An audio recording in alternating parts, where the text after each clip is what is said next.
Everybody was kung fu fighting. Those kids were fast as lightning.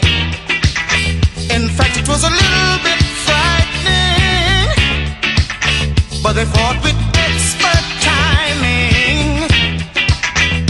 There were funky Chinamen from funky Chinatown. They were chopping them up, they were chopping them down.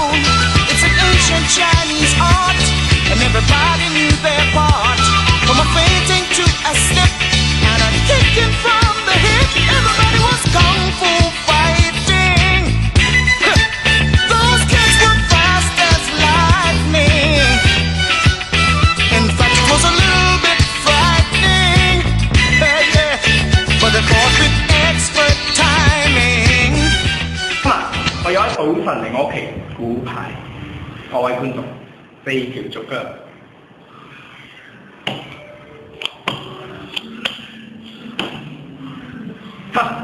我估到個早晨到一估唔到呢4張會係逐腳，哈哈哈！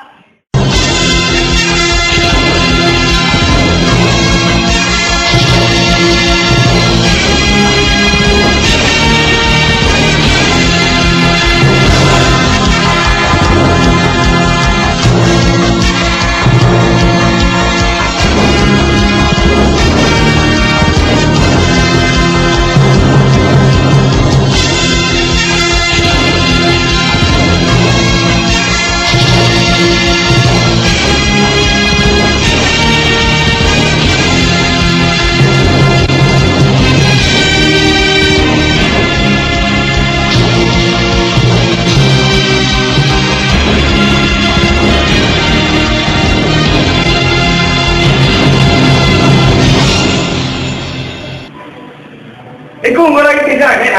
如果你估到嘅話，呢個係你嘅；如果你估唔到嘅話，你就係邊個嘅？睇我唔睇，係4條煙。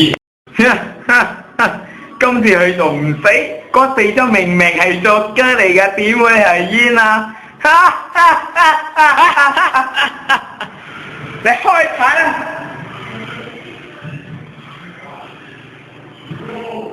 各位觀眾，4條煙。邊個攞我嘅牌？我明明係4張作家，做咩變咗4條煙？你嚇食晒啊